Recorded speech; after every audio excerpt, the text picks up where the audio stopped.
کسی ایک زمانہ میں ایک فراخ دل اور مہربان بادشاہ رہتا تھا، لیکن لوگ اس سے خوش نہیں تھے کیونکہ بادشاہ کاہل تھا، کھانے اور سونے کے سوا کچھ نہیں کرتا تھا۔ بادشاہ دن، ہفتوں بلکہ مہینوں تک کھاتا اور سو جاتا۔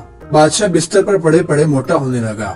لوگ اس کی فکر کرنے لگے۔ ایک دن بادشاہ کو احساس ہوا کہ وہ اپنے جسم یہاں تک کہ اپنے پاؤں تک کو نہیں ہلا سکتا۔ وہ بہت موٹا ہو چکا تھا۔ اس کے دشمنوں نے اس کا مذاق اڑایا۔ بادشاہ کے محل کے ڈاکٹر بھی اس کی صحت اور تندرستی حاصل کرنے میں مدد نہ کر سکے۔ بادشاہ نے بے تحاشا رقم خرچ کی، لیکن سب بیکار گیا۔ ایک صبح ایک شخص محل میں آیا۔ اس نے بادشاہ کی بیماری کے بارے میں سن رکھا تھا۔ اس شخص نے محل کے دروازے پر کھڑے سپاہیوں کو بتایا کہ وہ بادشاہ کا آسانی سے علاج کر سکتا ہے۔ یہ کہہ کر وہاں سے روانہ ہو گیا کہ بادشاہ سلامت مجھ سے آ کے ملے۔ سپاہی نے جا کر بادشاہ سے درخواست کی کہ اس مسئلے سے چھٹکارا پانے کے لیے اس آدمی سے جا کر ملاقات کریں۔ وہ آدمی دور کسی گاؤں میں رہتا تھا۔ کیونکہ بادشاہ سلامت کا جسم حرکت تک نہیں کرتا تھا، اس لیے بادشاہ نے اپنے سپاہیوں کو بھیجا کہ اس آدمی کو محل میں لے کر آئیں، مگر اس آدمی نے انکار کر دیا۔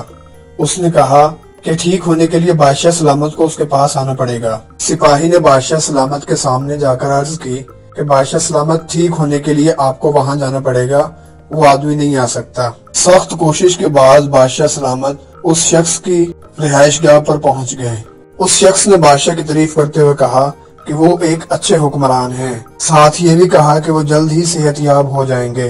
اس شخص نے بادشاہ سے دوسرے دن بھی علاج کے لیے آنے کو کہا اور ایک شرط رکھی کہ وہ پیدل ہی علاج کروانے کے لیے میری رہائش گاہ پر آئیں گے۔ بادشاہ سلامت سڑک پر چند قدم بڑی مشکل سے چل سکتے تھے، لیکن صحت حاصل کرنے کے لیے وہ اس شخص کی رہائش گاہ پر پہنچ گئے۔ بدقسمتی سے وہ شخص وہاں موجود نہیں تھا۔ اس کے بیٹے نے بادشاہ سلامت سے درخواست کی کہ وہ علاج کے لیے کل دوبارہ پھر تشریف لائیں۔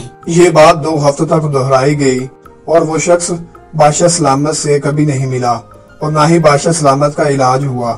آہستہ آہستہ بادشاہ کو احساس ہوا کہ اسے بہت ہلکا محسوس ہوا ہے، کافی وزن کم ہوا ہے اور اس نے پہلے سے کافی بہتر محسوس کیا۔ بادشاہ سلامت سمجھ گئے کہ وہ شخص بادشاہ سلامت کو پیدل چلوانا چاہتا تھا۔ پیدل چلنے میں ہی بادشاہ سلامت نے بہت جلد اپنی صحت بحال کر لی۔ لوگ اس کی بادشاہی میں بہت خوش ہوئے۔ ہمیں کاہلی اور سستی سے بچنا چاہیے کیونکہ تندرستی 1000 نعمت ہے۔